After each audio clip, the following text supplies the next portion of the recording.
அனைவருக்கும் வணக்கம். ஒட்டுமொத்த தமிழ்நாட்டையே உலுக்கி போட்ட அண்ணா பல்கலைக்கழக மாணவியினுடைய வழக்கு விசாரணை சற்று முன்பு நீதிமன்றத்தில் நடைபெற்றிருக்கிறது. ஏற்கனவே நேற்றைய தினம் நீதிமன்றம் அடுக்கடுக்கான கேள்விகளை எழுப்பியிருந்தது. இன்றைய தினம் கேள்விகளை எழுப்பியதோடு மட்டுமல்லாமல் பல்வேறு உத்தரவுகளையும் அதிரடியாக பிறப்பித்திருக்கிறது. அது என்ன என்பது பற்றி தான் விரிவாக பேச போகிறோம். முதல்ல நீதிமன்றம் என்ன செஞ்சிருக்கிறாங்கன்னா, காவல் ஆணையர் அருண் அவர்கள் மீது சட்ட ரீதியான நடவடிக்கை எடுக்க வேண்டும் என்று சொல்லி உத்தரவு பிறப்பித்திருக்கிறார்கள். காவல் ஆணையர் மீது எதற்காக நடவடிக்கை? அதிலும் இந்த வழக்கில் மிக முக்கியமான ஒரு அதிகாரி என்றால் காவல் ஆணையர் அருண் அவர்கள் தான். அவர் மீது ஏன் இந்த நடவடிக்கை அப்படின்னா, ஏற்கனவே நேற்றைய தினம் நீதிமன்றம் கேள்வி எழுப்பியிருந்தது.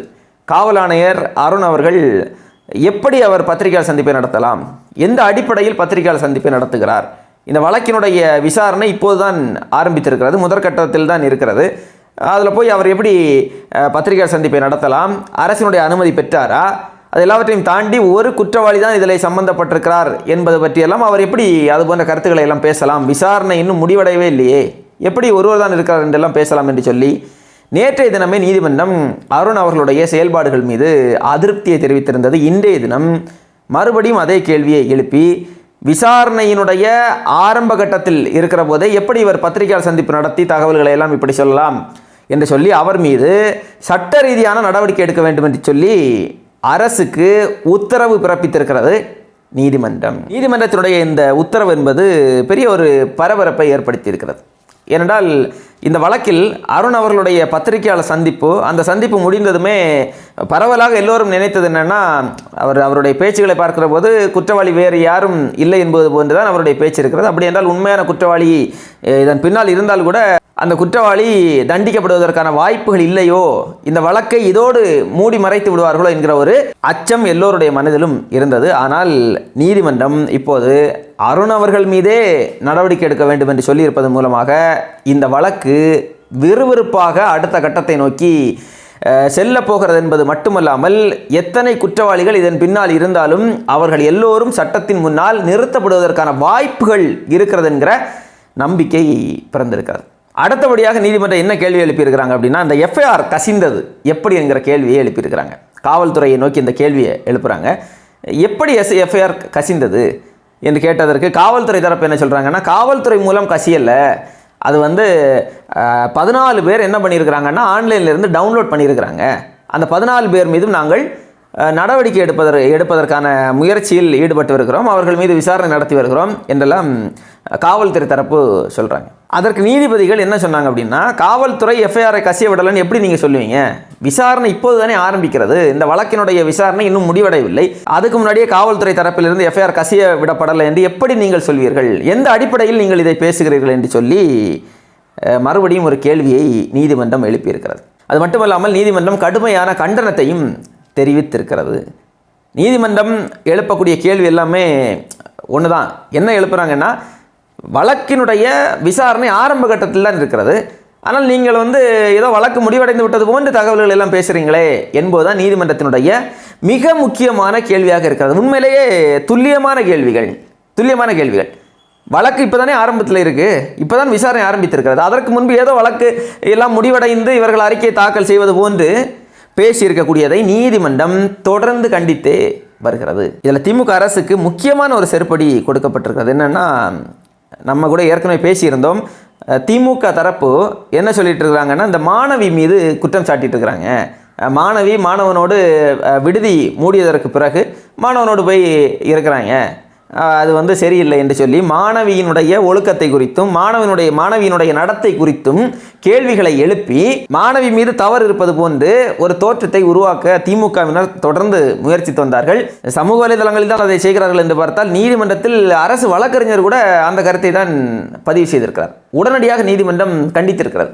அப்படிலாம் நீங்கள் பேசாதீங்க, என்ன பேசுகிறீங்க நீங்கள், இந்த எஃப்ஐஆரை மாணவி மீது குற்றம் சாட்டுவது போன்று தான் இருக்கிறது, எப்படி இது மாதிரி ஒரு எஃப்ஐஆர் நீங்கள் போடுறீங்க, மாணவி அங்கே போனாங்க இங்கே போனாங்க நண்பருடன் போனார் என்றெல்லாம் சொல்கிறீர்கள், அது மாணவியினுடைய விருப்பம், அது அந்த மாணவியினுடைய சுதந்திரம், மாணவியினுடைய உரிமை, அதை கேட்பதற்கு அதில் தலையிடுவதற்கு யாருக்கும் உரிமை இல்லை, இது போன்ற வாதங்களை எல்லாம் வைக்காதீர்கள் என்று சொல்லி நீதிமன்றம் கடுமையாக எச்சரித்திருக்கிறது, கண்டித்திருக்கிறது. அதே போல நேற்றைக்கு நீதிமன்றம் கேட்ட ஒரு மிக முக்கியமான கேள்வி என்னன்னா, குற்றவாளி ஒருவர் தான் என்று எப்படி நீங்கள் முடிவுக்கு வர்றீங்க, வழக்கு விசாரணை முடிவதற்கு முன்பே எந்த அடிப்படையில் இந்த முடிவுக்கு வந்தீர்கள் என்று அந்த கேள்வியை இன்றைய தினமும் கேட்டிருக்கிறார்கள்.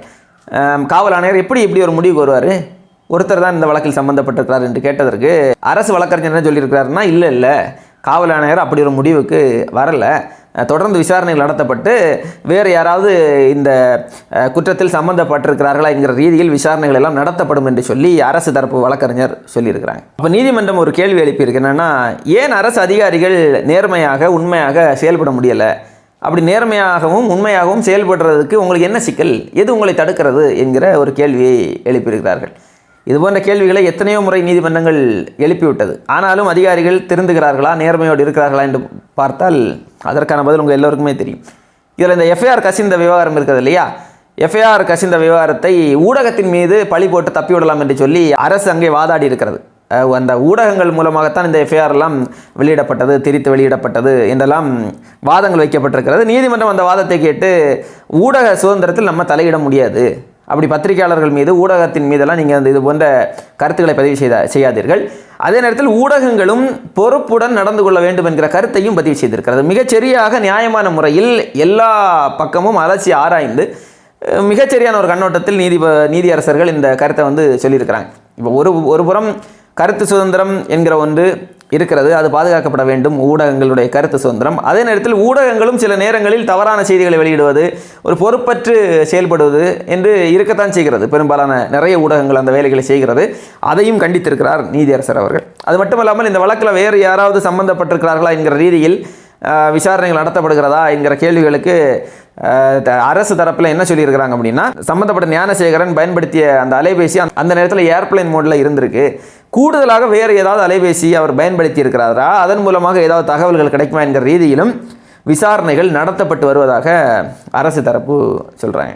அதேபோல் இன்னொரு மிக முக்கியமான கருத்தை நீதிமன்றம் சொல்லியிருக்கிறாங்க. என்ன சொல்லியிருக்கிறாங்கன்னா, புகார் அளிப்பதற்கு பாதிக்கப்பட்ட மக்கள் காவல் நிலையத்திற்கு வருவதற்கே அச்சப்படுகிறார்கள் என்கிற ஒரு கருத்தை பதிவு செய்திருக்கிறார்கள். இது போன்ற கருத்துக்கள் எல்லாம் தொடர்ந்து இருந்துதான் வருகிறது. காவல் நிலையத்திற்கு செல்வதற்கே மக்கள் ஒரு அச்சத்தில் தான் இருக்கிறார்கள் என்கிற கருத்துக்கள் எல்லாம் தான் இருந்து யதார்த்தம்.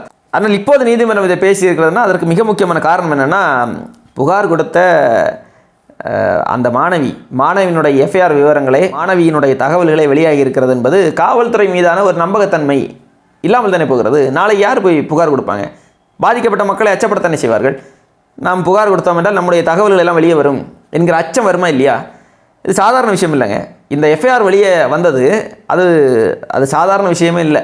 அது கடுமையான நடவடிக்கைகள் எடுக்கப்பட வேண்டும். என்னதான் நடவடிக்கை எடுத்தாலும் மக்களுக்கு மறுபடியும் இந்த நம்பிக்கை காவல்துறை மீது வருமா என்பது பெரிய ஒரு கேள்விக்குறியாகத்தான் இருக்கிறது. அதனால தான் நீதிமன்றம் அதை கடிந்திருக்கிறது. இது எல்லாவற்றையும் விசாரித்து விட்டு நீதிமன்றம் என்ன சொல்லியிருக்கிறாங்க அப்படின்னா, அந்த காவல் ஆணையர் அருண் இருக்கிறார் இல்லையா, அவருக்கு கீழ் இருக்கக்கூடிய அதிகாரிகளை வைத்தே இந்த வழக்கினுடைய விசாரணையை நடத்துவது நடத்த முடியாது என்கிற ரீதியில் கருத்துக்களை நீதிமன்றம் பதிவு செய்திருக்கிறது. அது மட்டுமல்லாமல் இந்த வழக்கு குறித்து விசாரணை செய்வதற்கு 3 IPS அதிகாரிகள் தலைமையிலான ஒரு குழுவையும் உருவாக்கி மாணவிக்கு 25 லட்சம் ரூபாய் இழப்பீடு வழங்க வேண்டும் என்று சொல்லி தமிழ்நாடு அரசுக்கு உத்தரவிட்டிருக்கிறது. மாணவியினுடைய குடும்பம் கடுமையான மன உளைச்சலில் இருப்பார்கள், கடும் பாதிப்புக்கு ஆளாகியிருப்பார்கள். அவர்களுக்கு ஒரு சின்ன உதவியை செய்ய வேண்டும் என்கிற காரணத்திற்காக இந்த நிவாரண தொகையை, இந்த இழப்பீட்டு தொகையை மாணவிக்கு வழங்க வேண்டும் என்று சொல்லி உத்தரவு பிறப்பித்திருக்கிறது. கூடவே சேர்த்து அந்த மாணவியினுடைய பாதுகாப்பு உறுதிப்படுத்தப்பட வேண்டும், மாணவியினுடைய குடும்பத்தினருடைய பாதுகாப்பு உறுதிப்படுத்தப்பட வேண்டும். அந்த மாணவி மறுபடியும் அந்த கல்லூரியில் படிக்கிற போது எதுவுமே கட்டணமாக வாங்கக்கூடாது. எந்த கட்டணமும், அது கல்வி கட்டணமாக இருக்கட்டும், தேர்வுக்கான கட்டணம் என்று சொல்லி எந்த விதமான கட்டணமும் அந்த மாணவியிடமிருந்து வாங்கக்கூடாது என்கிற உத்தரவும் பிறப்பிக்கப்பட்டிருக்கிறது. நீதிமன்றம் உண்மையிலேயே மிகச்சரியான நடவடிக்கைகளை எடுத்திருக்கிறது. அதில் எந்த விதமான மாற்று கருத்தும் இல்லை. மிகச்சரியான கேள்விகளை கேட்டிருக்கிறது. மிகச்சிறப்பான உத்தரவுகளை எல்லாம் நீதிமன்றம் போட்டிருக்கிறது. மக்களுடைய பிரதிபலிப்பாக நீதிமன்றம் இருக்கிறது. அதை தாண்டி நம்ம சொல்கிறதுக்கு ஒன்றும் இல்லை.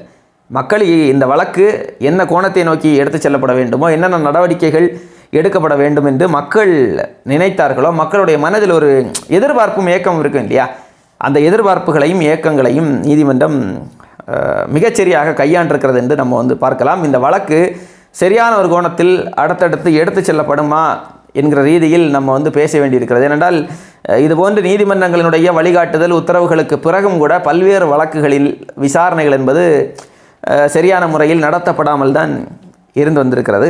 அப்போ இந்த வழக்கு எப்படி இது அடுத்தடுத்த கட்டமாக இந்த வழக்கினுடைய விசாரணைகள் எப்படி நகரப்போகிறது, சம்பந்தப்பட்ட குற்றவாளிக்கு என்ன தண்டனை வழங்கப்பட போகிறது, இவனை தாண்டி வேறு எத்தனை குற்றவாளிகள் இருக்கிறார்கள் என்கிற ரீதியில் விசாரணைகள் நடத்தப்பட போகிறதா, அந்த விசாரணைகள் எல்லாம் சரியான முறையில் நடத்தப்படுமா, சட்டத்தின் முன்னால் அத்தனை குற்றவாளிகளும் நிறுத்தப்படுவார்களா, இது மாணவிக்கு நீதி கிடைக்குமா, வேறு ஏதாவது மாணவிகள் பாதிப்புக்குள்ளாகி இருக்கிறார்களா, இதெல்லாவற்றையும் தாண்டி இந்த வழக்கினுடைய விசாரணை, இந்த வழக்கினுடைய தீர்ப்பு என்பது தவறு செய்ய வேண்டும் என்று நினைக்கக்கூடியவன், பெண்களுக்கு எதிராக தவறு செய்ய வேண்டும் என்று நினைக்கக்கூடிய எவனாக இருந்தாலும் சரிதான், அவர்கள் அத்தனை பேருக்கும் மிகப்பெரிய ஒரு அச்சத்தை ஏற்படுத்தக்கூடிய ஒரு வழக்காக, ஒரு தீர்ப்பாக இருக்க வேண்டும் என்பதுதான் மக்களினுடைய எதிர்பார்ப்பாக இருக்கிறது. நீதிமன்றம் அதை நிறைவேற்றுவதற்கான முயற்சிகளில் இருப்பதாகத்தான் தெரிகிறது. பார்ப்போம் அடுத்தடுத்து இந்த வழக்கில் என்ன நடக்கிறது என்பது.